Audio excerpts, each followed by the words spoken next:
Alara Vance, a struggling artist, watched in terror as her brother was publicly humiliated over gambling debts, herself shoved aside like trash.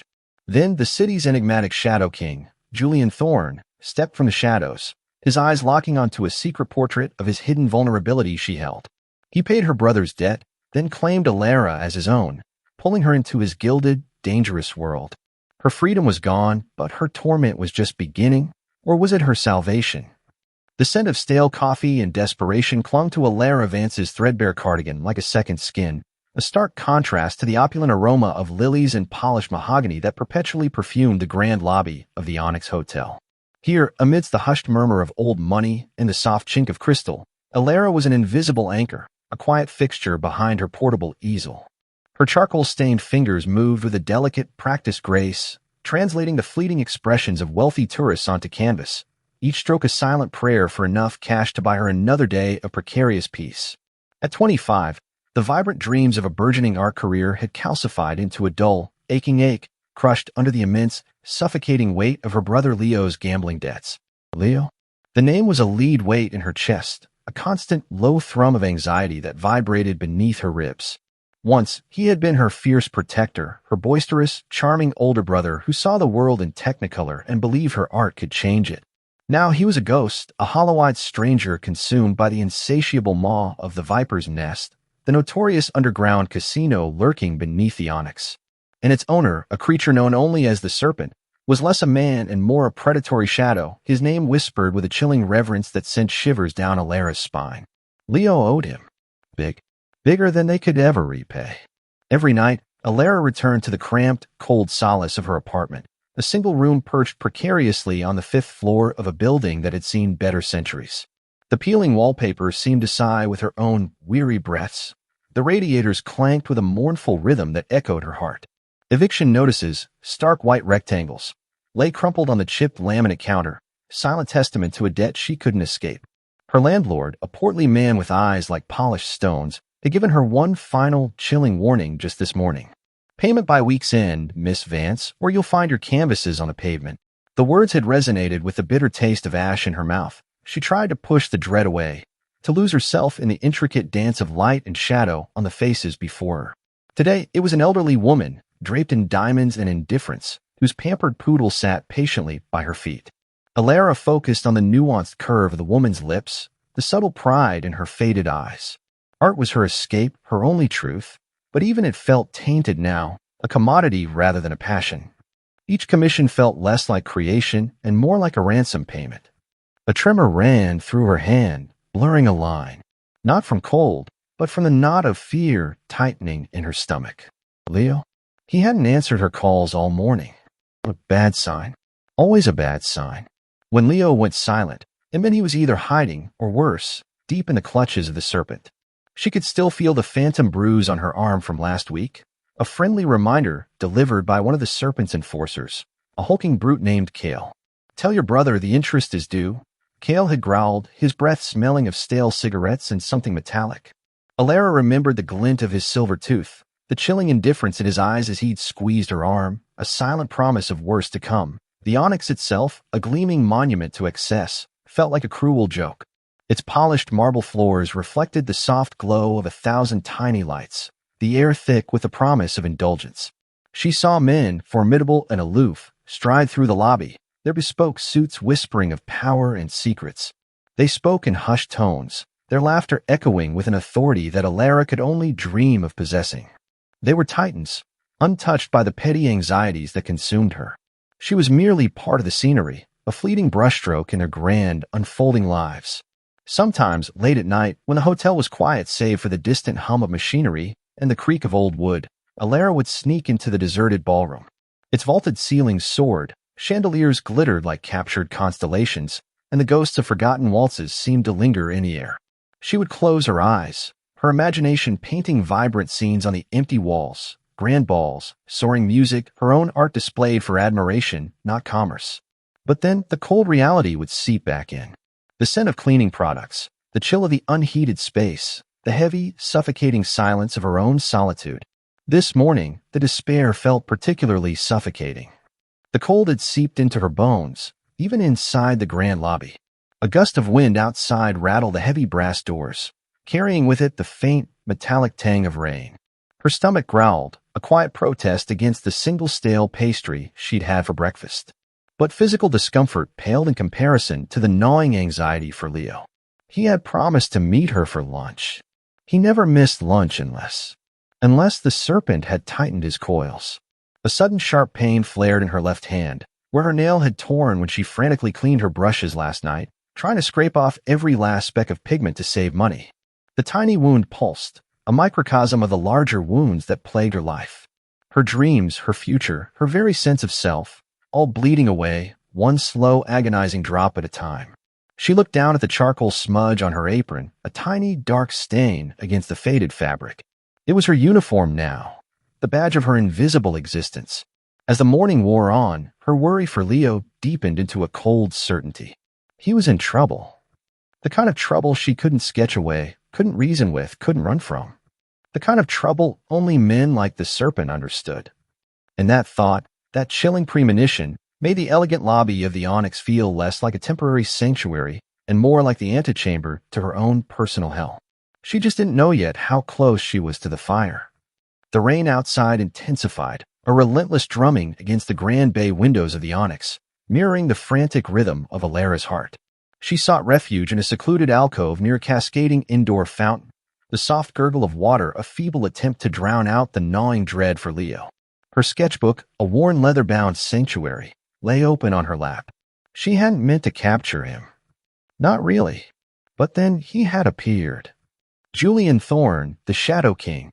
He stood by the expansive glass, a silhouette against the stormy city skyline, one hand tucked into the pocket of his impossibly tailored suit. His usual impenetrable mask of control had fractured, just for a second.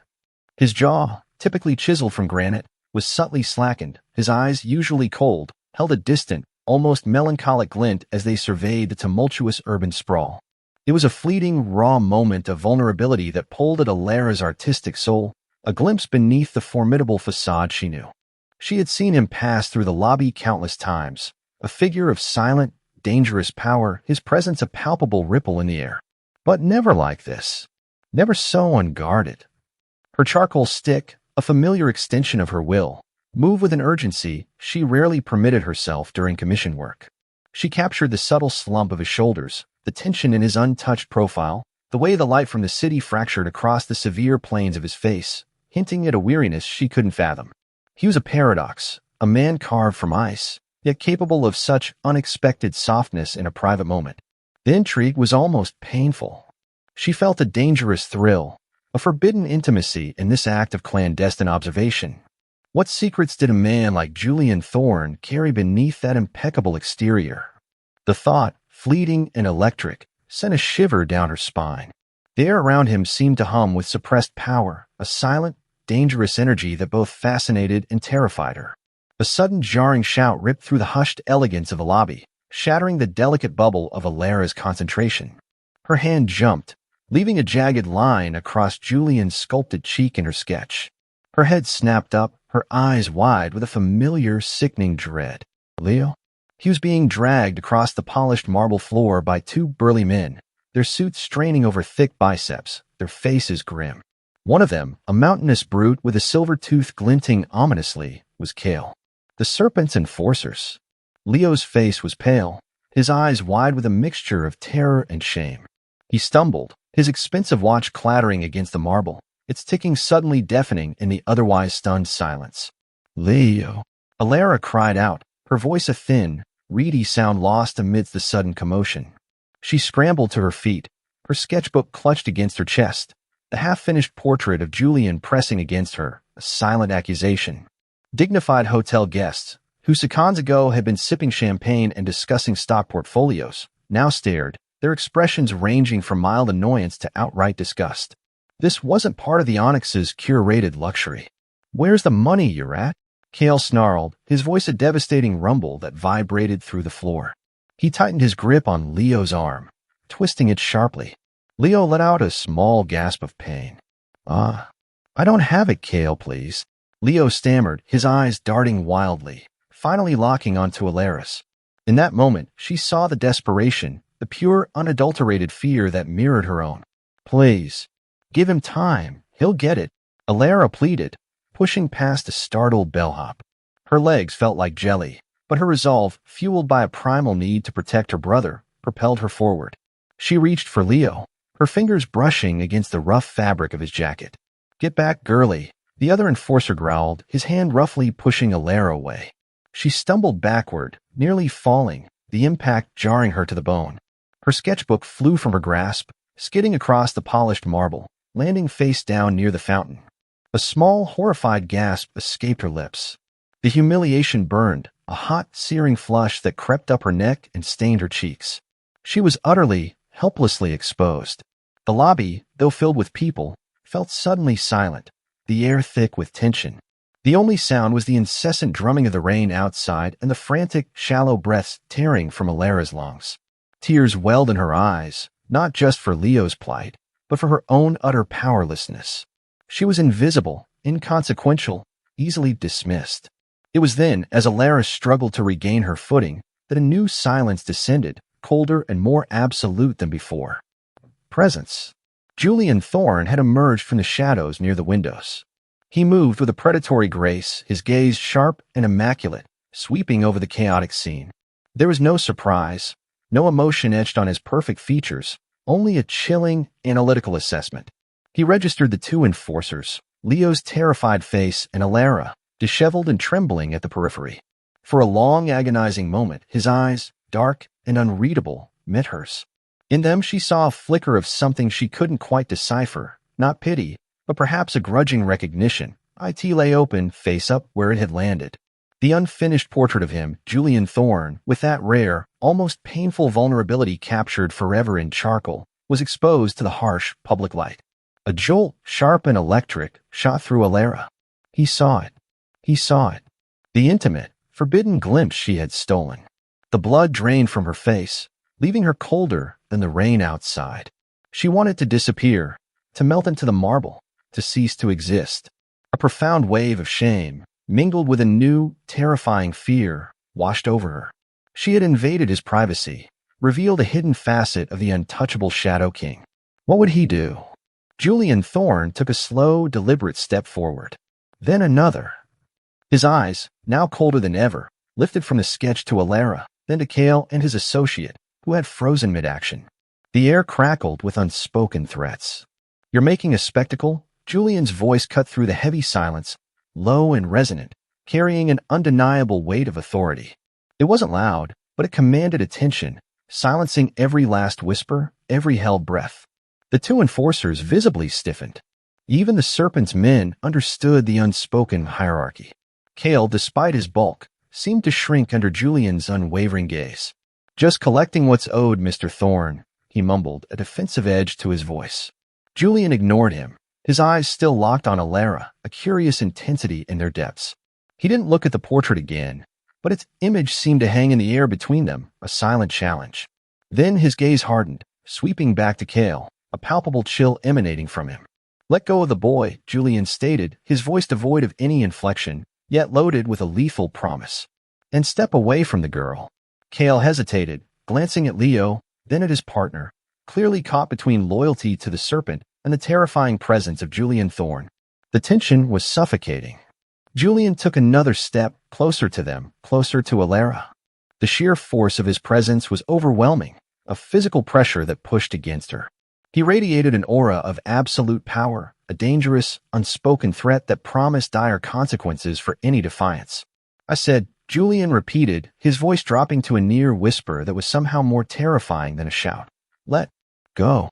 His eyes, for a split second, flickered to Alara's, and in that brief, intense contact, she saw not just danger, but a sudden spark of hope, electric and unexpected. In the heart of the storm, Cale's grip on Leo slackened. The enforcer beside him released his hold. Leo stumbled forward, rubbing his arm, his eyes wide with disbelief and relief. Julian Thorne merely watched, his expression unreadable, a silent testament to the raw, untamed power he wielded. He had intervened. He had saved them.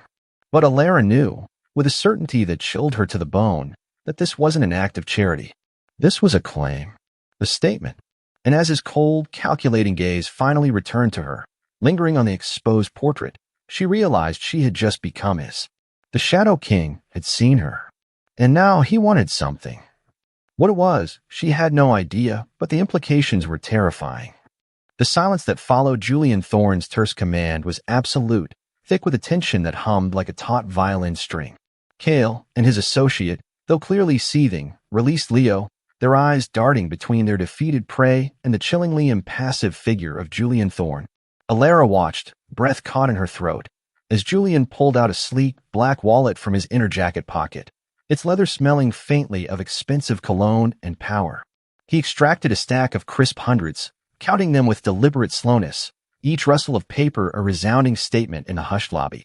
"This covers the current interest," Julian stated, his voice flat, devoid of emotion as he extended the money to Cale. His gaze, however, was anything but benign. It held a cold, unwavering intensity that promised retribution for past and future transgressions. Cale snatched the cash, his movements jerky, eyes avoiding Julian's. The sheer arrogance of the Serpent's enforcers, moments ago so palpable, had evaporated, replaced by a sullen, simmering resentment. "Tell the Serpent that what's mine stays mine," Julian added, his words a low growl that seemed to vibrate through the very foundations of the hotel. He didn't raise his voice, yet the unspoken threat was deafening. Cale merely grunted, nodding curtly before he and his partner retreated, their heavy footsteps echoing the swiftness of their departure. The crisis was averted for now. Alara's relief was immediate, a wave of dizzying gratitude that threatened to buckle her knees. But it was quickly overshadowed by a growing sense of dread as Julian finally turned his full attention to her. His eyes, dark as obsidian, swept over her disheveled form, lingering for a fraction of a second on the charcoal smudge on her cheek, then moving to the exposed portrait still lying on the floor. He didn't pick it up. He didn't need to. The image was burned into his memory, and now into hers. "Your brother's debt is paid for now," Julian said, his voice softer, yet still carrying an undeniable edge of command. Alara swallowed, her throat suddenly dry. "But you," he continued, taking a step closer, his presence utterly dominating her space. "You are collateral." The word hung in the air, heavy and suffocating.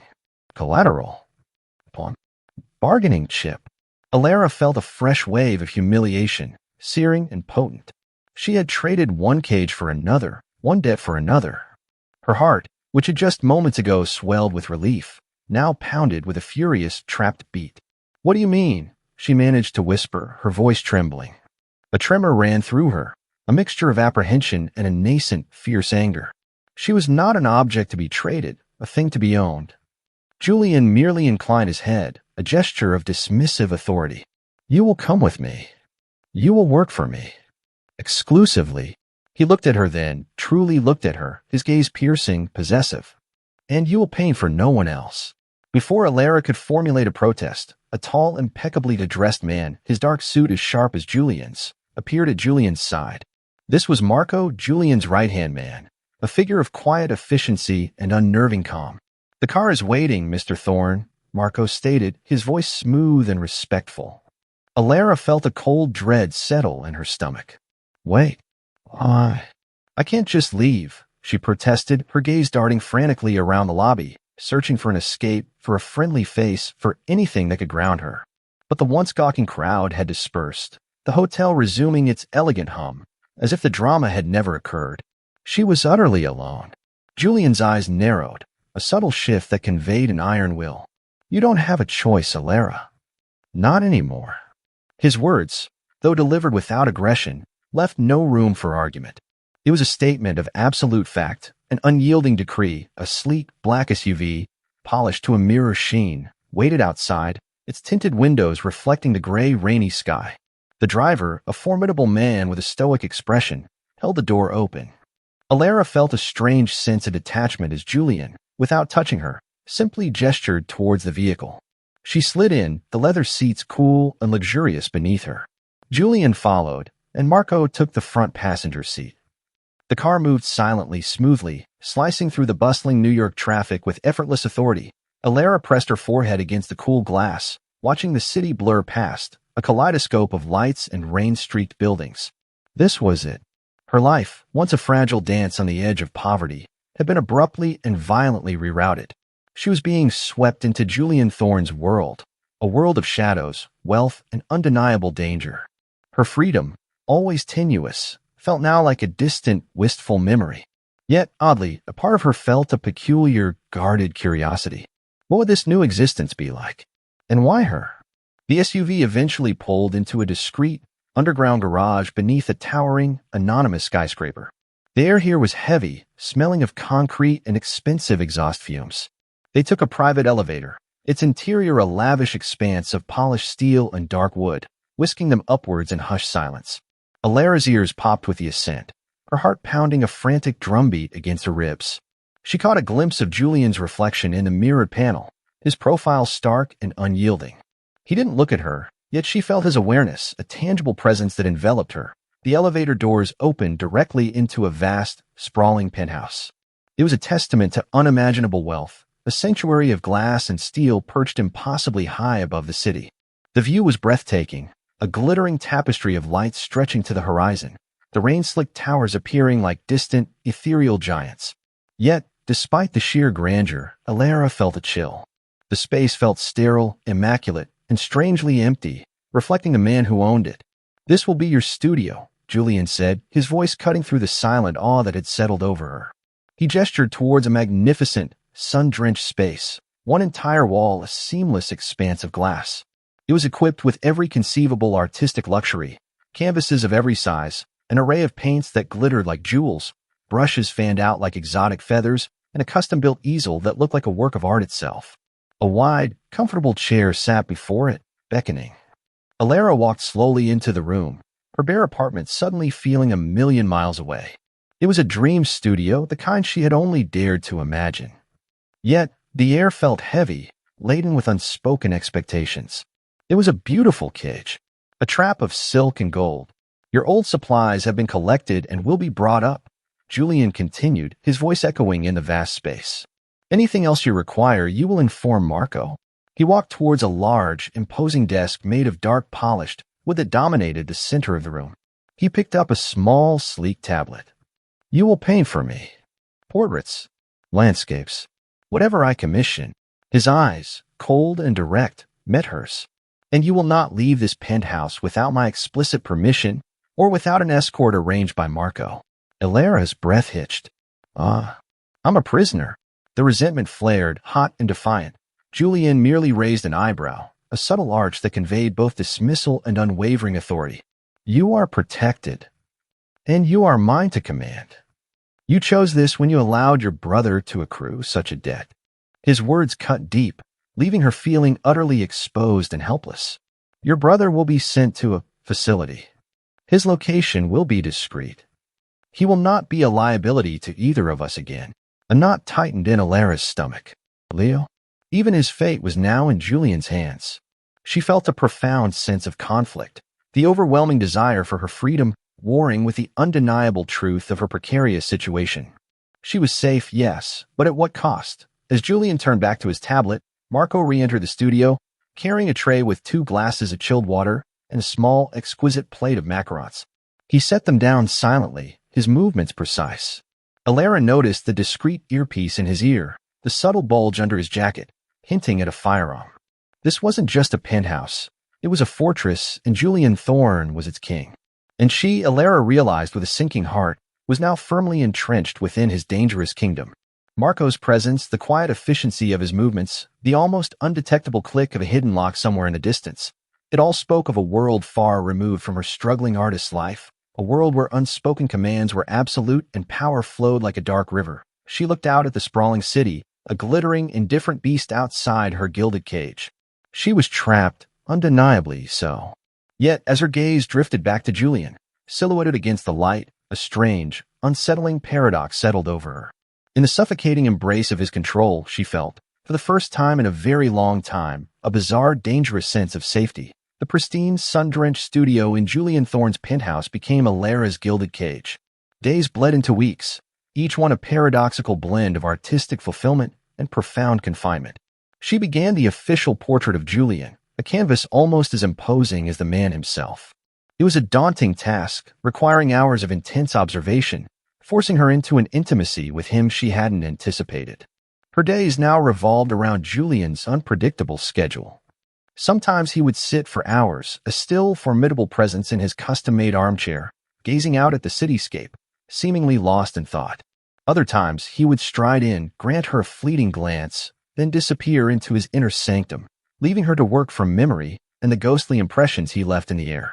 The scent of his cologne, a sharp, masculine blend of cedar and something undeniably dangerous, lingered long after he departed, a constant, unsettling reminder of his omnipresence.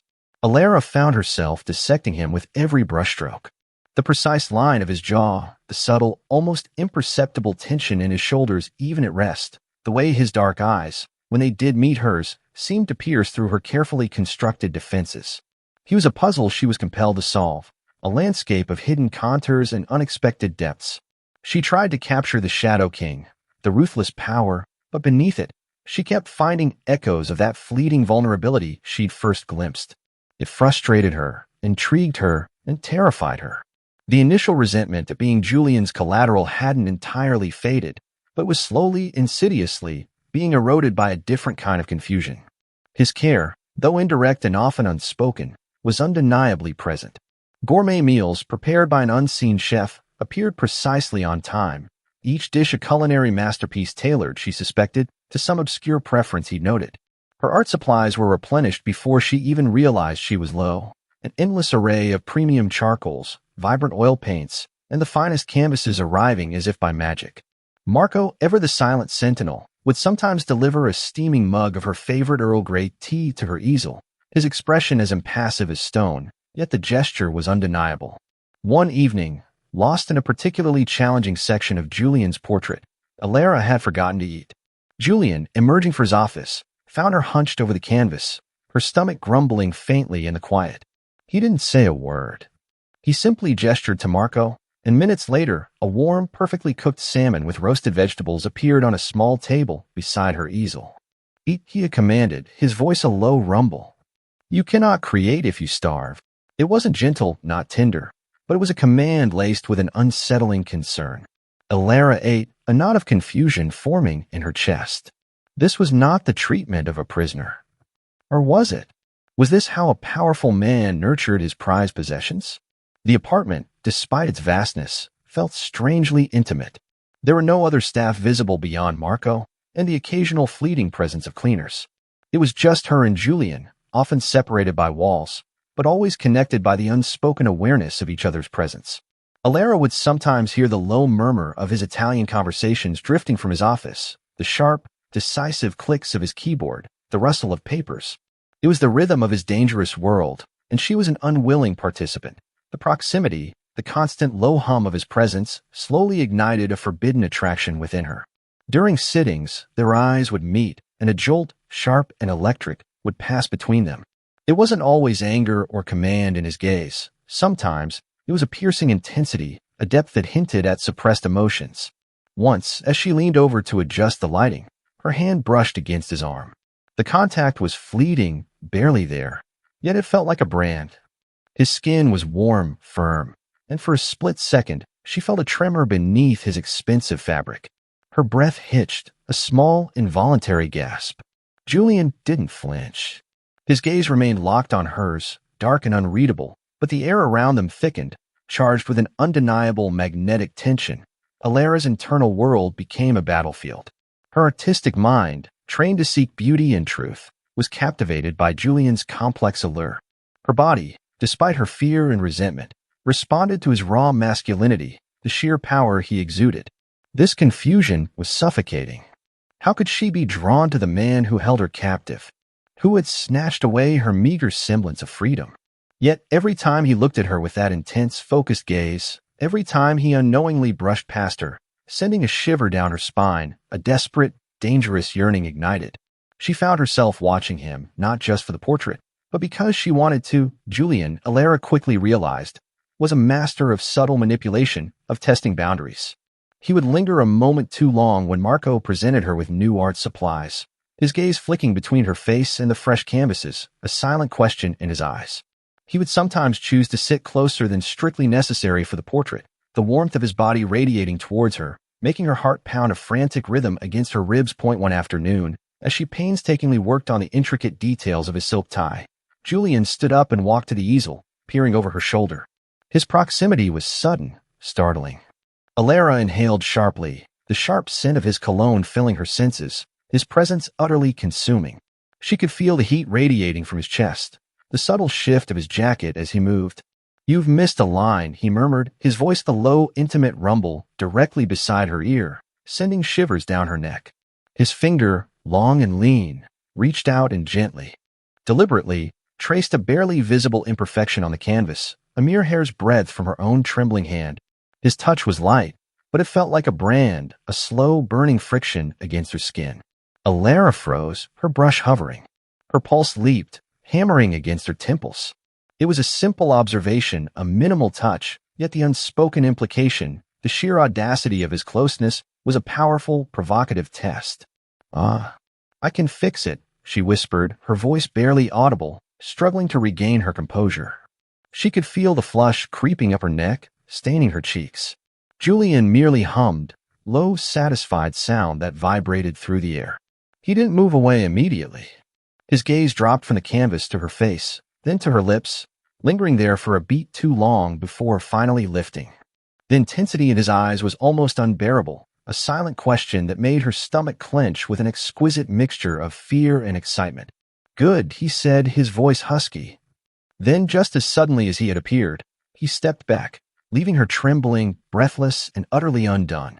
The scent of him, the phantom touch of his finger, the dark intensity of his gaze, they lingered, a potent reminder of the invisible strings that were slowly, inexorably, tightening around her heart. She was confused, afraid, but undeniably, dangerously drawn to him. The slow burn had begun, and Alara knew, with a terrifying certainty, that she was already caught in its burgeoning flame. The cage might be gilded, but the bars were melting, and she was falling. The gilded cage, as Alara had come to think of Julian's penthouse, began to feel less like a sanctuary and more like a visible target. Her days were consumed by art, her nights by a restless sleep often punctuated by dreams of Leo's terrified face. The initial confusion about Julian's unexpected care slowly twisted into a gnawing unease as the first subtle tendrils of the serpent's malice began to reach even into the heavily guarded heights of the obsidian tower. It started insidiously, a whisper carried on the wind of the city's gossip. Marco, ever vigilant, intercepted a call from a hotel staff member, a cleaning lady Alara vaguely recognized. The woman, trembling, reported hushed conversations among guests and casino regulars. "They're saying the new artist, Miss Vance, is Mr. Thorne's kept woman," Marco relayed to Julian one morning, his voice as neutral as steel. "And that he's keeping her locked away because she knows too much." Alara, sketching Julian's formidable profile during a rare morning sitting, felt a cold knot tighten in her stomach. The charcoal slipped, leaving a harsh line on the paper. The words were a brand, burning into her skin.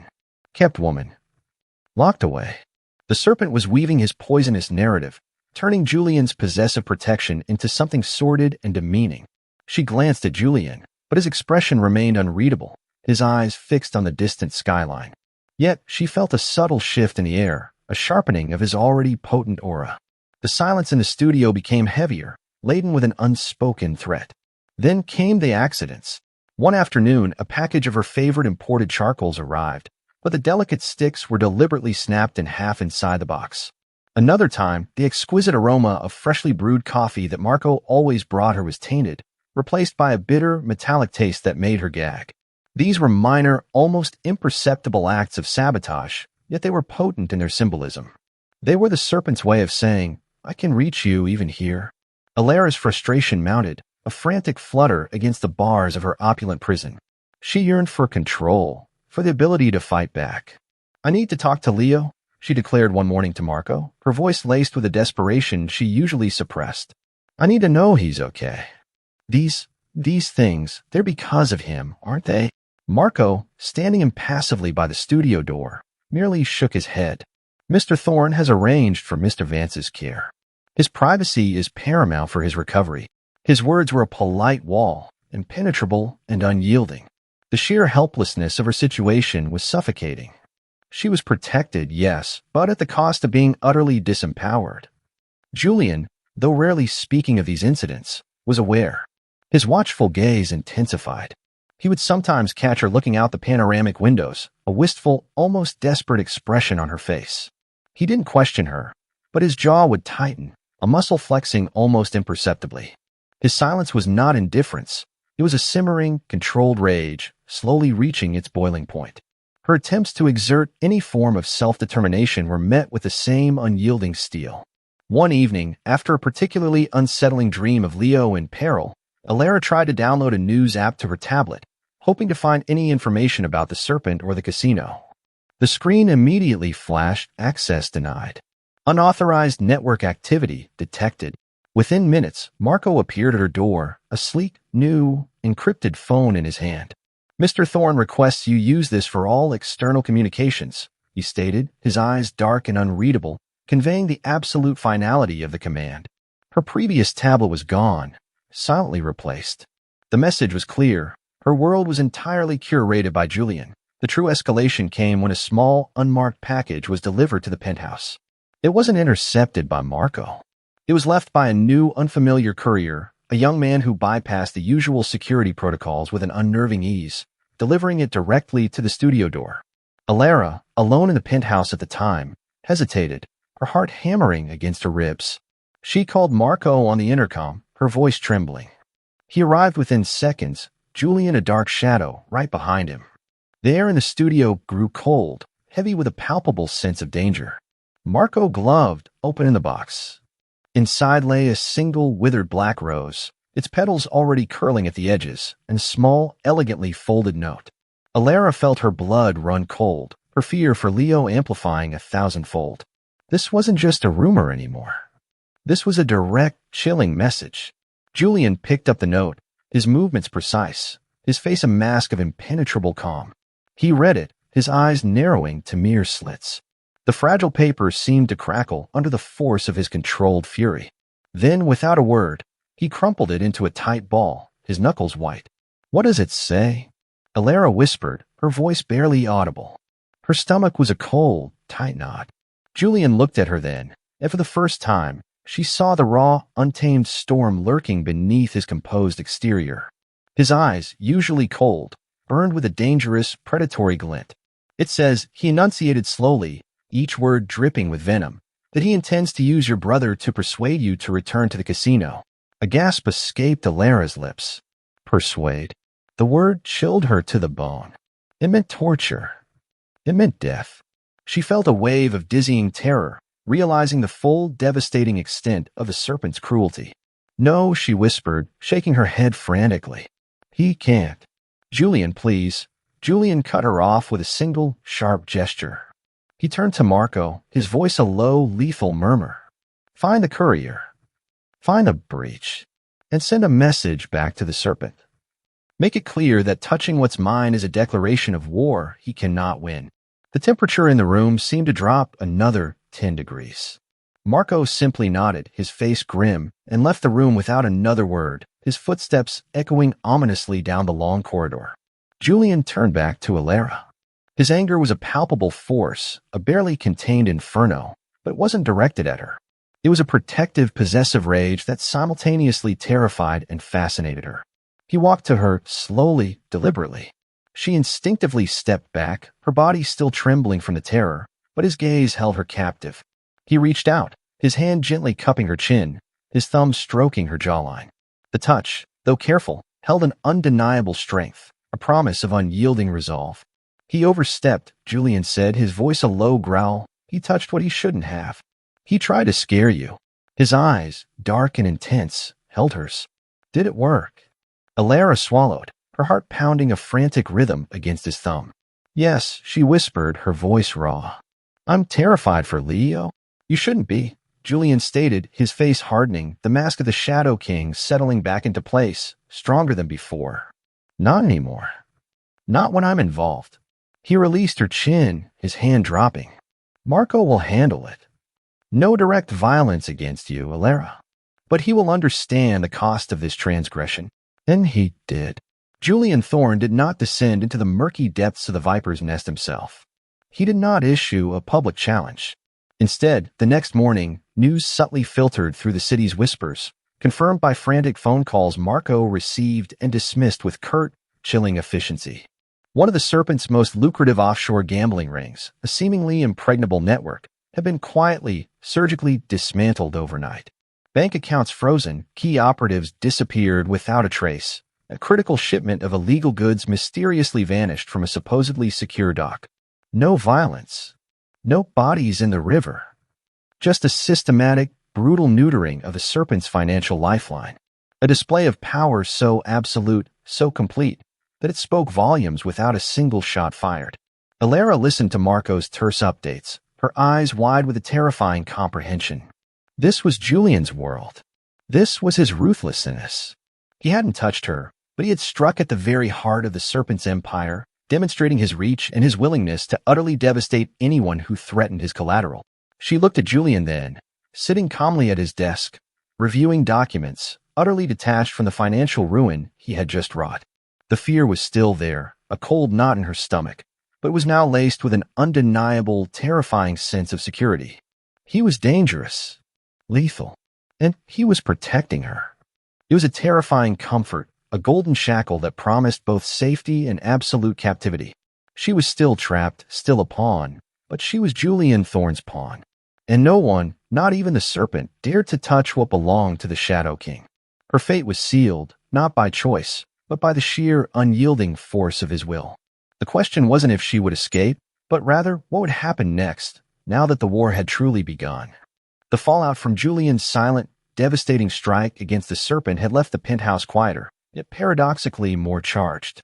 Alara found herself working with a new intensity, driven by a raw understanding of the man who now held her fate. The formal portrait of Julian was progressing, each stroke now imbued with a deeper, more complex layer of meaning. She was no longer just painting a powerful figure. She was trying to capture the intricate tapestry of the Shadow King and the glimpse of vulnerability she'd seen beneath. One evening, the city outside was cloaked in a rare, heavy snowfall, blanketing Manhattan in a pristine, hushed white. Alara had been working late, meticulously rendering the subtle shadows under Julian's formidable cheekbones. He had been in his study for hours, the low murmur of his Italian conversations occasionally drifting into the studio. When he finally emerged, the scent of aged whiskey and cedar preceding him, he found her staring, almost intently, at the unfinished portrait. "It's not right," she murmured, more to herself than to him, her voice tired. She stepped back from the easel, rubbing her temples. "There's something missing." "I'm capturing the power, the command, but not him." Julian walked slowly to stand beside her, his presence the warm, magnetic pull in the quiet room. He gazed at the canvas, his dark eyes scrutinizing his painted likeness. The silence stretched, filled only by the soft hiss of the penthouse's heating system and the distant, muffled sound of the city. Alara held her breath, aware of every inch of space between them. "What do you believe is missing, Alara?" he asked, his voice softer than usual, a low rumble that vibrated through the air. She hesitated, then gathered her courage, compelled by the desperate need to understand him, to truly see him. "The man underneath," she confessed, turning to face him. Her eyes searched his, trying to pierce through the carefully constructed facade. "The part that you don't show to the world. The part one saw when I sketched you that first day. The part that almost seems burdened." A muscle in Julian's jaw twitched, a barely perceptible flicker of emotion. His gaze dropped from the portrait, sweeping over her face, searching, assessing. For a long moment he said nothing, and Alara feared she had overstepped, dared to pry too deeply into his guarded soul. Then he walked to the floor-to-ceiling windows, looking out at the glittering, snow-kissed city. "My father was a man of immense power," he began, his voice low, his back still to her. "But he was also a man consumed by his empire. He built it from nothing, brick by blood-stained brick. He trusted no one. He allowed no weakness." Alara listened, captivated, heart pounding with a mixture of apprehension and a strange, burgeoning curiosity. This was it. A glimpse behind the impenetrable wall. Julian paused, and Alara could almost feel the weight of his unspoken history. He believed emotion was a liability, a weapon for your enemies to wield. He turned then, facing her, and for a rare, vulnerable moment, his eyes held a profound sadness, an ancient weariness that tugged at something deep within Alara. He died because of it. Because he couldn't see the betrayal until it was too late. He left me everything. And the burden of knowing that to keep anyone safe within it, I had to be colder, more ruthless than him. His words hung in the air, a raw, unexpected confession. This wasn't the Shadow King speaking. This was a man burdened by legacy, haunted by the past. The immense weight of his world, the constant demand for absolute control, suddenly made chilling sense. He wasn't just building an empire. He was protecting one, protecting it from the very forces that had consumed his father. Alara felt a wave of profound empathy wash over her, eclipsing her fear and resentment. She saw not a captor, but a man trapped by his own power, by the very ruthlessness required to survive in his brutal world. Her gaze softened, her artistic eye seeing not just the sharp edges, but the deep, hidden contours of his pain. "It's not weakness, Julian," she said, her voice gentle, unwavering, "to care or to grieve. It's human." He stared at her, his expression unreadable, as if her simple words had pierced through layers of hardened steel. He took a slow, deliberate step towards her, then another, until he was standing directly in front of her, close enough for her to feel the warmth radiating from his body, close enough to inhale the potent scent of him, now mingled with the faint aroma of the snow outside. "My father called it a weakness that brought ruin," he murmured, his voice a low, husky rasp, his eyes searching hers, seeking a truth she didn't know how to articulate. "Then your father was wrong," Alara whispered, reaching out, her hand trembling slightly as she gently, instinctively touched his arm. His muscles were taut beneath her fingers, but he didn't pull away. Her touch was not born of fear or seduction, but of a genuine, heartfelt acceptance. "It's what makes you real. What makes you worth fighting for." His eyes widened almost imperceptibly, a flicker of raw emotion, something akin to shock, crossing his features. Her words, her touch, seemed to break a dam within him. He brought his free hand up, his fingers brushing against her cheek, his thumb stroking the soft skin, a gesture of unexpected tenderness. "You don't fear me," he stated, not as a question, but a profound realization. "No," Alara breathed, her pulse leaping. "Not anymore. I fear what could happen to you. What your world could take." His gaze darkened, filled with an intensity that took her breath away. He leaned in slowly, his eyes never leaving hers, giving her every opportunity to pull away. But Alara, caught in the potent current of their unspoken connection, found she couldn't. She leaned in too, her heart hammering a frantic beat against her ribs, her breath catching in her throat. His lips met hers, not with the demanding, possessive force of that first abrupt kiss, but with a profound, exploratory tenderness. It was a kiss born of shared vulnerability, of unspoken understanding, of a burgeoning intimacy that transcended their perilous circumstances. It was a slow burn, a gentle kindling that flared into a fierce, consuming flame. His hand slid from her cheek to the back of her neck, his fingers tangling in her hair, pulling her gently, inexorably closer until their bodies were pressed together. Alara's hands found his chest, gripping the fabric of his shirt, her fingers flexing against the hard planes of his muscles. The kiss deepened, softened, became a desperate, searching exchange of breath and silent promises. It tasted of whiskey and snow, of untold secrets and unspoken desire. When he finally pulled back, both of them were breathless, their foreheads resting against each other, their eyes still closed. The quiet hum of the penthouse, the distant city, all faded away, leaving only the thunderous pounding of their hearts. Alara opened her eyes, meeting his dark, intense gaze. In their depths, she saw not just the Shadow King, but the man raw and exposed who had dared to show her a piece of his soul. "Alara," he murmured, his voice husky, almost hoarse, "you are not just collateral. You are more." A warmth spread through Alara's chest, a profound sense of belonging that transcended the fear and the entrapment. She realized in that moment that she was no longer merely Julian Thorne's captive artist. She was the one he had chosen to show his hidden depths to, the one he was beginning to trust. And with that terrifying, exhilarating realization, a new kind of love, dangerous and irresistible, took root in her heart, blossoming amidst the shadows of his world. She was tied to him, yes, but now by threads not of debt, but of a powerful, undeniable connection. The fear remained, a constant companion, but for the first time, she truly felt not just safe, but cherished. The fragile peace that had settled over Alara's heart, fostered by Julian's raw vulnerability and their shared illicit kiss, was a delicate thing, perpetually threatened by the shadows of his world. She found herself thriving in the studio, each brushstroke a testament to a newfound confidence, a dangerous blend of fear and desire. Julian continued to watch her, his gaze possessive, intense, but laced with an almost imperceptible tenderness that sent shivers down her spine. Yet, beneath the growing intimacy, A subtle current of tension simmered. Julian's protection was absolute, but so was his control. Alara rarely left the penthouse, and when she did, it was always with Marco or another of Julian's silent, imposing guards. Her communication with the outside world was strictly filtered through the encrypted phone he had provided. She was safe, yes, but the golden bars of her cage felt increasingly heavy.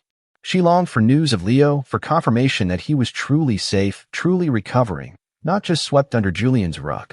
Julian's terse assurances, though meant to comfort, only fueled a quiet desperation within her. He is well. He is where he needs to be, Julian had stated dismissively one evening when Alara dared to press for details. His hand had come up to cup her cheek, a soft gesture that held an iron will. You do not need to concern yourself. I handle it. His absolute authority, once comforting, now pricked at her burgeoning sense of agency. She was an artist, not a doll to be hidden away. She wanted to do something, to be something more than just Julian's protected possession. This simmering conflict, her yearning for freedom against his need for control, created a subtle rift, a tiny crack in their deepening bond. The serpent, a master manipulator, sensed this subtle shift. He couldn't attack Julian directly, not after the devastating blow to his operations. But he could exploit the weaknesses in Julian's new, unexpected attachment. He knew Leo was Alara's Achilles heel, and he knew how to twist that vulnerability. One dreary afternoon, the penthouse felt particularly oppressive. Julian was engrossed in a video conference in his study, his voice a low, urgent murmur of Italian. Alara was trying to focus on a new canvas, but her mind kept drifting to Leo. It was then that her encrypted phone buzzed, not with a call, but with a text message. An unknown number. Her heart leaped into her throat.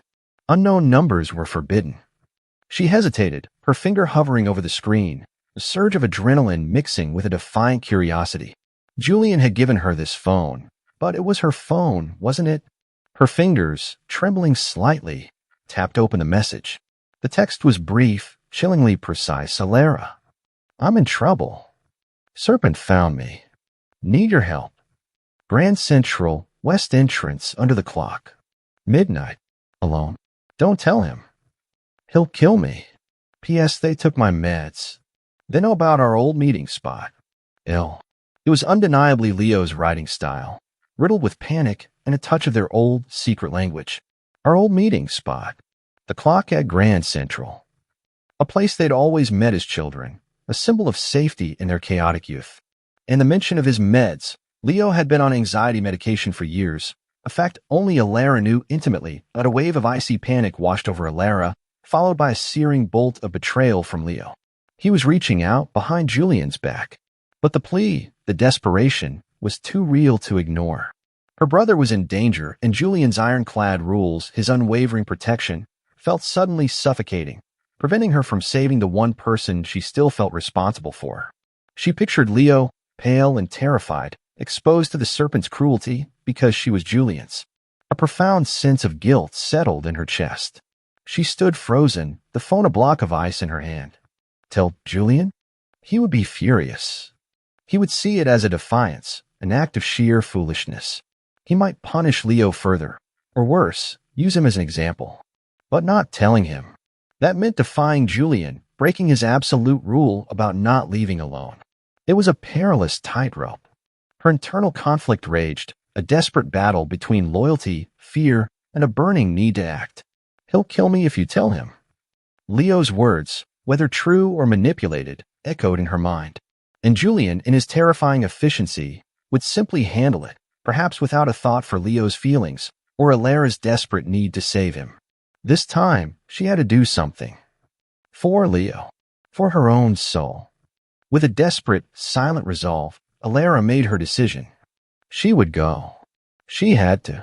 She waited until the soft click of Julian's study door signaled the end of his call. She heard his footsteps, strong and deliberate, moving towards the kitchen. This was her chance. She scribbled a quick, almost illegible note on a discarded sketch pad. Gonna clear my head? Back soon. A flimsy lie, but the best she could manage. Dressing quickly in the simple black dress she'd worn when she first arrived, she grabbed a heavy overcoat from the closet Julian had stocked for her. Its luxurious while feeling strangely inadequate against the storm brewing inside her. She slipped on flat, sensible boots. Her hands were trembling so violently she almost dropped the small clutch purse she rarely used. The elevator was private, of course, leading directly to the underground garage. Marco was usually stationed somewhere nearby, but this late in the afternoon, with Julian occupied, he was likely coordinating some other aspect of the Shadow King's sprawling empire. Alara moved like a phantom, her heart pounding so loud in her ears she feared it would betray her. She reached the elevator, her fingers fumbling with the security panel, but her access card, given to her for occasional escorted outings, surprisingly worked. The doors whispered open. The garage was vast, a cavernous space filled with sleek, expensive vehicles. No Marco. No guards inside. A wave of profound apprehension washed over her. This was wrong. All of it. But Leo. She found a taxi stand outside the hotel, a miracle in the driving rain. The yellow cab smelled faintly of stale cigarettes and desperation, a familiar, unsettling scent that grounded her in the reality of her old life. Grand Central, please, she told the driver, her voice barely above a whisper. The ride was a blur of flashing lights and rain-streaked windows. Each passing block amplified her fear, but also solidified her resolve. She was doing this for Leo. For herself. She was breaking Julian's rules, stepping out from his suffocating protection into the unknown. Grand Central Terminal at midnight was a different beast than its bustling daytime persona. The Grand Hall, usually a hive of activity, was eerily quiet, the vast ceiling soaring above a handful of stragglers and cleaners. The giant clock, a majestic sentinel, glowed with a soft, ethereal light, its hands ticking inexorably towards the hour. Alara moved towards the designated spot, her eyes darting nervously through the cavernous space. The metallic scent of the rain, the cold draft seeping through the colossal doors, the echoing footsteps of a distant security guard, every sensory detail sharpened, heightening her sense of immense danger. Leo? She called out softly, her voice wavering, swallowed by the vastness of the terminal. Her breath plumed in the cold air silence. Only the ceaseless tick of the clock, a cold dread, more profound than anything she had ever felt, settled over her. This was wrong. Terribly wrong. The air was too still, the silence too absolute. Her blood ran cold. The serpent. He had set a trap. She saw it now, with a clarity that screamed. Before she could even turn, a heavy hand clamped over her mouth, another brutally gripping her arm. A rough, calloused palm covered her nose and mouth, pressing a cloth to her face. A sickeningly sweet, acrid scent filled her nostrils. Chloroform. Alara struggled, her body convulsing in a frantic, desperate attempt to fight back. Her mind screamed Julian's name, a silent, desperate plea. She kicked, flailed, but the grip was too strong, too practiced. Her vision blurred, the magnificent clock face warping and twisting into a grotesque mockery. The last thing she saw before the darkness consumed her was a cold, indifferent shine of Kale's silver tooth, a triumphant, predatory glint in the dim light. Meanwhile, back at the penthouse, Julian Thorne finished his video conference, a deep frown etched between his brows. He ran a hand through his dark hair, a rare gesture of weariness. His thoughts, though focused on a ruthless business deal, kept drifting to Alara. A flicker of unease, a subconscious warning, rippled through him. He walked into the studio, expecting to see her, perhaps dozing at her easel. His gaze swept the space, sharpening, becoming predatory. He saw the discarded sketch pad.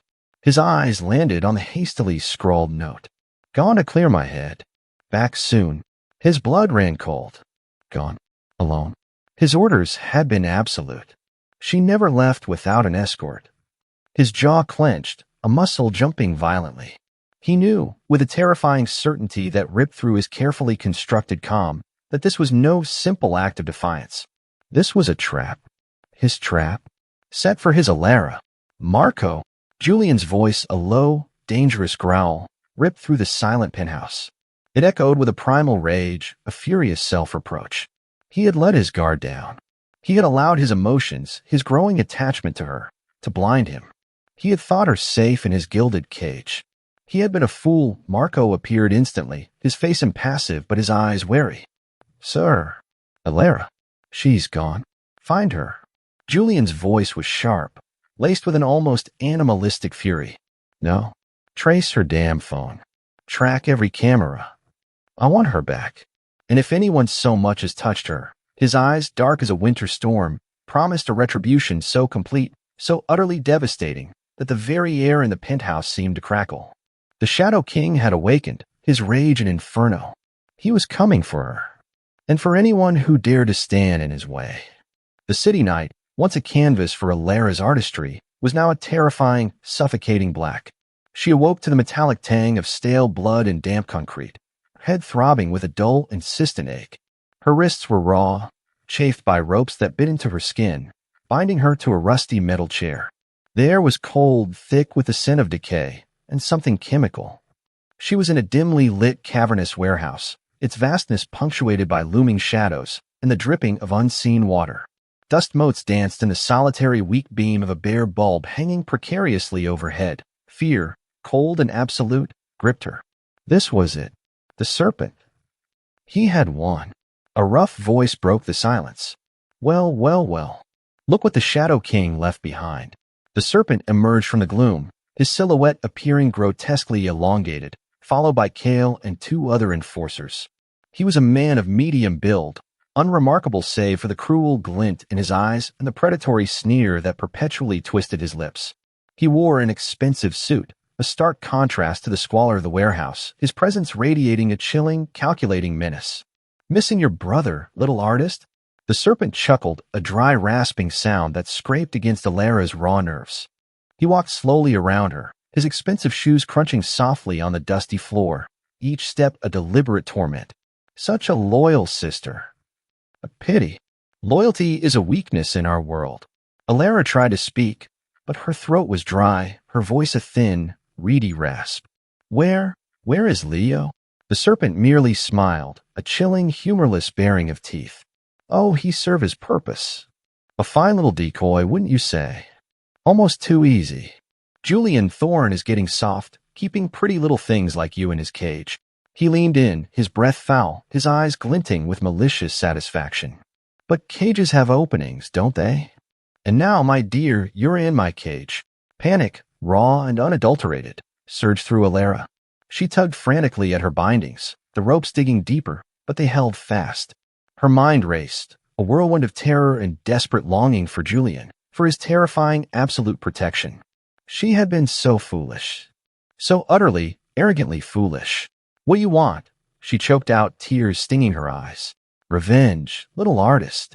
And to show Julian Thorne that he cannot simply dismantle my operations without consequence. You, he said, tapping her cheek with a gloved finger, a gesture of sickening intimacy, are the consequence. He straightened, a chilling resolve settling over his features. We'll send him a piece of your art, a personal masterpiece, one that truly captures your current despair. He signaled to Kale, who produced a knife, its blade glinting wickedly in a dim light. Alara screamed, a raw primal sound of absolute terror, her blood running cold. This wasn't just about Julian. This was about her. Her life. Her very essence. She closed her eyes, bracing for the inevitable, a desolate sense of utter helplessness washing over her. Back in the penthouse, Julian Thorne was a man transformed into a force of nature. His usual controlled demeanor had shattered, replaced by a primal, barely contained fury that radiated from him like heat from a furnace. Marco had never seen him like this. The encrypted network, usually a discreet hum of information, now crackled with Julian's urgent, ruthless commands.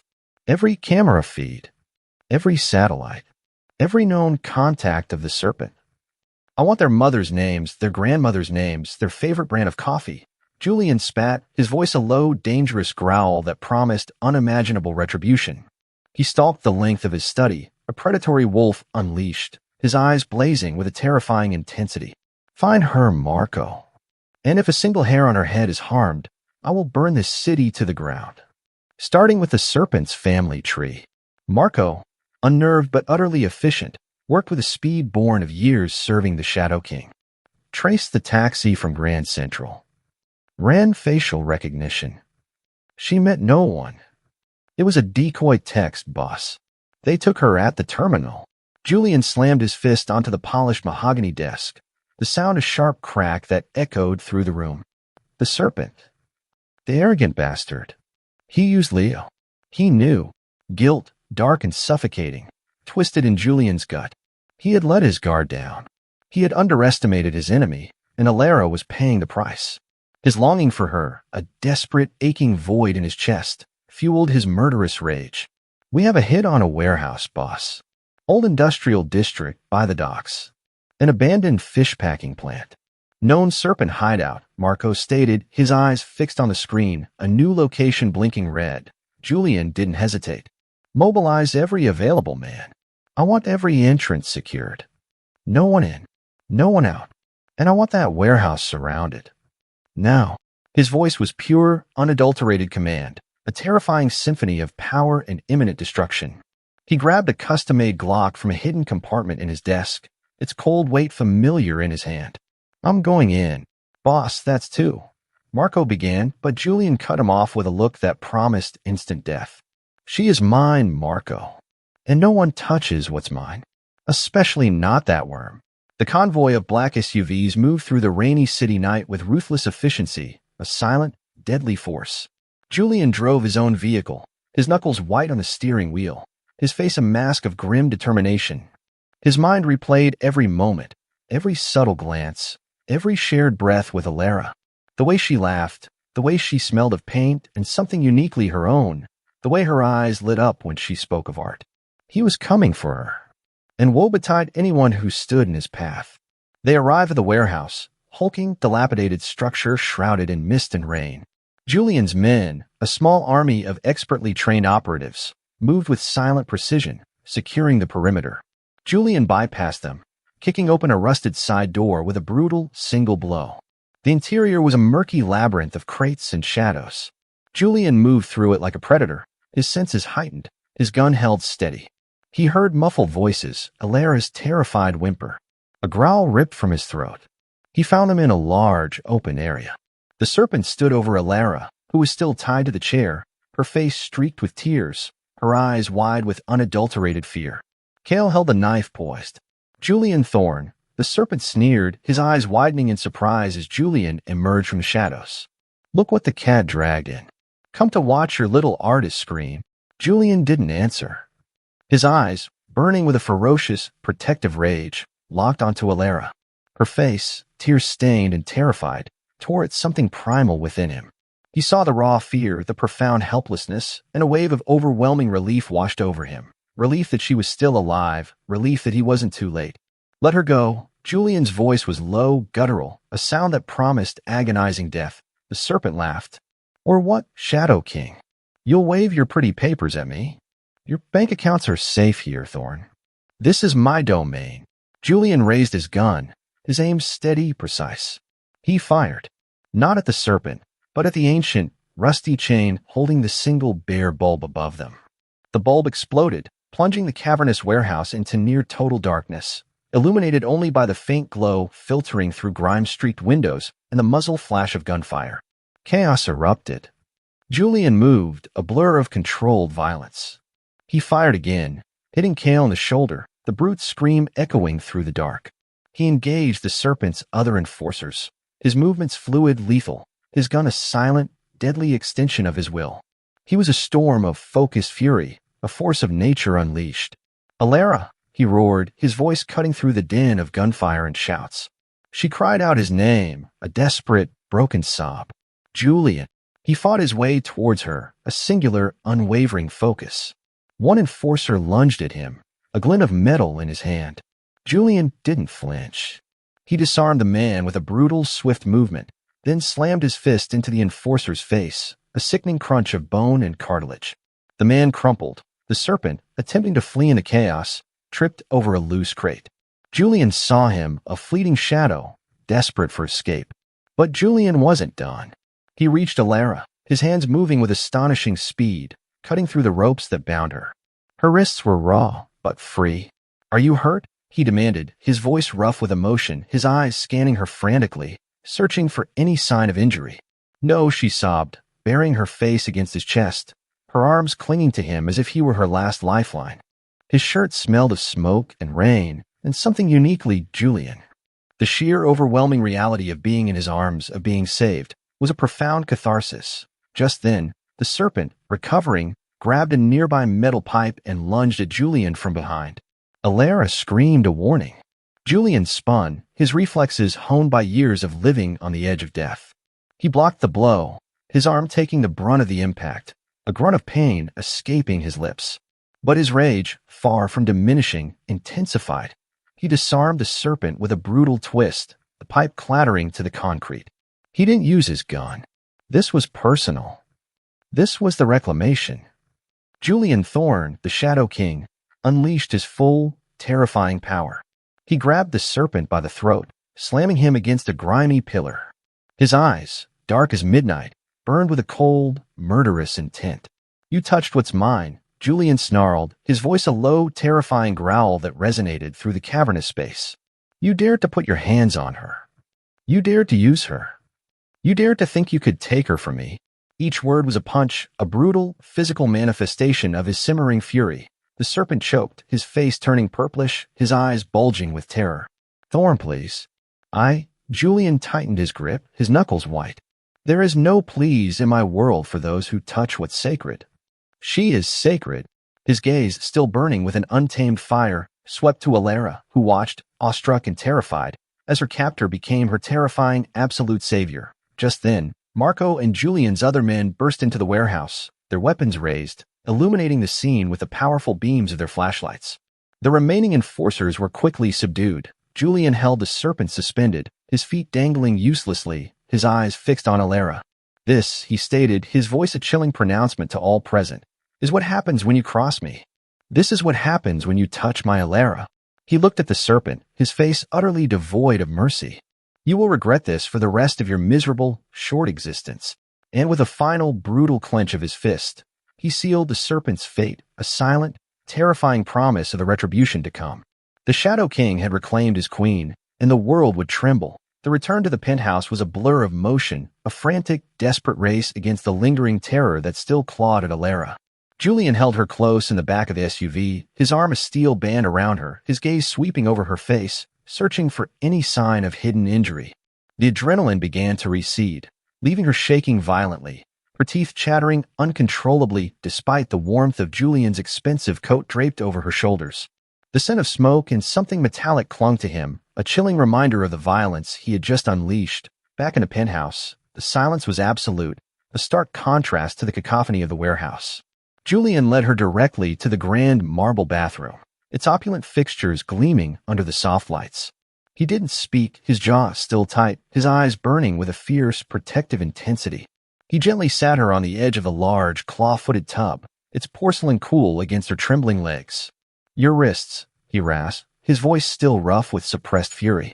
He knelt before her, his large hands surprisingly gentle as he examined the raw, chafed skin where the ropes had bitten deep. Alara winced as he touched them, the pain a dull throb. He called for Marco, his voice low and urgent. Minutes later, Marco appeared with a first aid kit, his face etched with concern. Julian took the antiseptic wipes himself, his touch feather-light as he cleaned her wounds.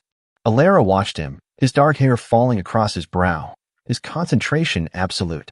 He was meticulous, careful, a surprising tenderness in the brutal strength of his hands. Her chest ached with a profound sense of relief, so intense it bordered on pain. She was safe. He had come for her. He had saved her. "I was so foolish," she whispered, the words catching in her throat. "I should have listened. I should have told you." Julian paused, his eyes lifting to meet hers. There was no anger, only a deep, abiding intensity. "You were afraid for your brother," he stated, a simple, understanding truth. He played on that. He finished bandaging her wrists, then reached up, his thumb gently wiping a lingering tear from her cheek. "My mistake was letting him get close enough to manipulate you." His gaze hardened, a cold, implacable fury flickering in their depths. "That will not happen again." Later, wrapped in one of Julian's impossibly soft silk robes, sipping a steaming cup of herbal tea Marco had insisted upon, Alara sat on the plush sofa in the living room. Julian was across from her, his posture relaxed, but his eyes never left her face. He had changed into fresh clothes, the scent of cedar and clean linen replacing the acrid smell of violence. But the storm in his eyes remained. "The serpent," Alara began, her voice still a little shaky. What will happen to him?" Julian's gaze hardened further, his lips pressing into a thin, grim line. "He will disappear. His name will be erased from every ledger, every record. His operations will be systematically dismantled, piece by piece. His associates will abandon him or worse. He paused, his eyes cold and unwavering. He will suffer a fate worse than death. He will become nothing, an invisible phantom trapped in his own abyss. His words were a chilling promise of justified revenge, delivered with an almost poetic ruthlessness. Alara shivered, not from fear of Julian, but from the terrifying finality of his pronouncement. This was his world, and in it, betrayal was paid for with absolute obliteration. And Leo? The question was a fragile whisper, laced with an old, familiar ache. Julian leaned forward, his elbows resting on his knees, his gaze piercing. Leo is safe. He was not harmed. But he has been moved to a specialized facility far from here. He will receive the help he needs.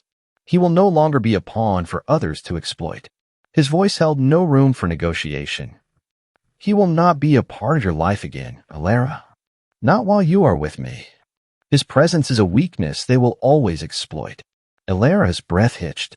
Her heart clenched, a sharp pang of trauma mixing with a strange sense of closure. It was brutal, uncompromising, but she understood. Leo, in his addiction and desperation, had become a perpetual threat, a vulnerability Julian could not afford for her. It was a cruel form of protection, but a necessary one in Julian's world. The ache in her heart was real, but it was quickly overshadowed by a growing understanding. Julian's ruthlessness was the very thing that kept her safe. She looked at Julian then, truly seeing him, the man who had torn through a warehouse like a vengeful god, who had defied his own rules to come for her.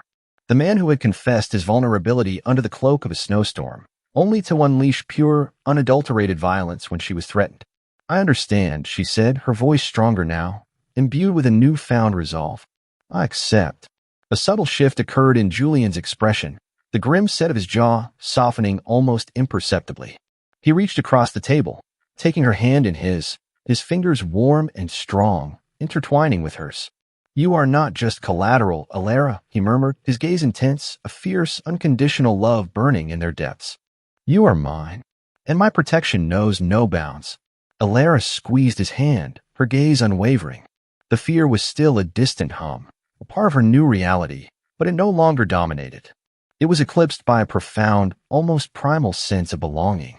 She had seen the darkest corners of his world, witnessed his unbridled fury, and yet she was still here, still by his side. And for the first time, she felt truly, completely safe. Not because she was hidden, but because she was claimed. She had entered his dark world as a trapped artist, a collateral. Now she was willingly accepting her place as his. The weight of his world was heavy, but in his unwavering protection, she found her anchor. The price was high, but the reward, his absolute devotion, was immeasurable. The shadows that had once plagued her felt less menacing. In Julian's world, there was a brutal, uncompromising clarity. He had saved her from the abyss, and in doing so, she had found her truth. She looked out at the city, no longer a symbol of her loneliness, but a testament to Julian's vast, unyielding power. She was no longer invisible. She was seen, protected, and fiercely loved. And she knew, with a certainty that settled deep in her bones, that this was all she needed. Their journey was far from over, but the darkest night had passed.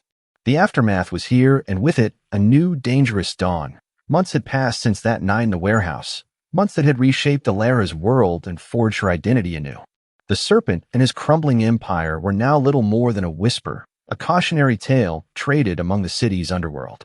Julian Thorne had, with surgical precision, fulfilled his promise, erasing his enemy with a ruthlessness that solidified his legendary status. Leo, too, was truly gone from her life, safely ensconced in a remote, high-end rehabilitation facility, a necessary sacrifice for Alara's absolute security. The ache of his absence was still there, a faint, phantom pain, but it no longer consumed her. Alara's studio in the penthouse now hummed with a different energy. Her art, once fueled by desperation, now flowed with a passionate, fearless intensity. She painted with a newfound freedom, her canvases exploring the intricate dance between light and shadow, vulnerability and power, themes that Julian Thorne himself embodied so perfectly. She had found her voice, not in spite of Julian's world, but because of it. One crisp autumn evening, a week after her latest, most critically acclaimed exhibition, a private, invitation-only event Julian had orchestrated, where his formidable allies and now cowed rivals had mingled nervously, Alara stood beside Julian on the penthouse balcony. The city lights glittered below, a sprawling, vibrant tapestry against the inky blackness. She wore a simple, elegant gown, but her hand, intertwined with Julian's, felt the rough, familiar texture of his dark suit. He was not just the Shadow King. He was her Shadow King. "They talk about your work now, Alara," Julian murmured, his voice a low rumble beside her ear. "Not just because you are mine, but because you are undeniably gifted." Alara smiled, leaning her head against his shoulder. A profound sense of contentment settled over her. "And they talk about you, Julian. How the Shadow King, who once saw no one, now sees only one." He chuckled, a rare, genuine sound that sent a warm shiver through her. He turned, his dark eyes locking onto hers, reflecting the myriad lights of the city. They needed to know. The whole world needed to know. Julian had indeed made it official. Not with a grand declaration to the public, but through a series of calculated, unyielding actions within his formidable network. Key figures in his empire, old families, new allies, and even remnants of former rivals had been summoned. They had seen her not as his collateral, but as his chosen, his invaluable, his most fiercely protected. He had, with quiet conviction and chilling resolve, declared her untouchable, a queen in his dark domain. And the message had been received. Loud and clear. "You accepted this," Julian said, his thumb stroking the back of her hand, his gaze searching. "This life, this danger. I accept you, Julian," Alara corrected softly, her eyes shining with deep and unwavering love. "The danger is a part of you, and your protection is all I ever truly needed." She paused, a small, knowing smile playing on her lips. "I was invisible before, Julian. You made me visible. You made me real." His features softened, a tenderness so profound it made her heart ache. He pulled her closer, his arms wrapping around her head resting against his chest, listening to the steady, powerful beat of his heart. "You were never invisible to me, Alara. I was just too blind to see it." He kissed the top of her head, his lips warm against her hair. "But now everyone sees." Their life together wasn't a fairy tale of white picket fences. It was a symphony of dark, passionate hues, of unwavering security forged in the crucible of his dangerous world. Her art flourished, her reputation soaring, but always under his watchful eye. She still took escorts, still used the encrypted phone, still understood the silent protocols that governed their existence. But these were no longer shackles. They were the armor of his unwavering commitment, the fabric of their shared destiny. She found herself sketching a new series, The King and His Queen, bold, vibrant, powerful pieces that capture the essence of their unique, dangerous love. Sometimes, Julian would catch her observing him, a soft, almost triumphant smile gracing her lips. "Still sketching my flaws?" he'd tease, his eyes dark with amusement. "Just documenting your undeniable, beautiful ruthlessness," she'd counter, her own smile matching his point one quiet morning. As the first rays of dawn painted the penthouse in hues of gold and rose, Alara lay beside Julian, nestled against him, the bandage on his side a faded memory. She traced the hard line of his jaw, the subtle scar near his temple, marks of the life he led, the battles he fought for her. "Julian," she whispered, her voice soft with sleep and belonging. Do you remember what you said that first night when you kissed me in your office?" He opened his eyes, dark and heavy with sleep, but instantly focused on her. "I said you made me notice you." "And what else?" He smiled, a slow, possessive curve of his lips. "I said you were mine." His hand came up, cradling the back of her head, pulling her closer until their foreheads touched. His breath, warm and soft against her skin, was her anchor. "And you are. Forever." Alara closed her eyes, a profound sense of triumph swelling in her chest. She was not just a survivor. She was a conqueror, loved fiercely and protected absolutely by the Shadow King himself. His danger was her shield, his obsession her ultimate freedom. And in his powerful dark embrace, she had found her own true happily ever after. And so we learn from Alara's journey that often, our deepest fears hide our greatest strength. It's a powerful truth. The wounds of our past, the debts we carry, do not define our worth. They are simply chapters, not the entire story. Julian, the Shadow King, didn't just save Alara. He saw her, truly saw her, in her most vulnerable state, and dared to make her his queen. He taught us that true love isn't always gentle. Sometimes it's fierce, possessive, and willing to wage war to protect what's sacred. If this story resonated with a part of your soul, if it whispered to your own quiet hopes for fierce protection and unwavering love, please let us know. Like this video, subscribe for more tales of dark romance and unbreakable bonds, and comment below with "I am seen" to join our community of resilient hearts. Together, we find strength in every shadow.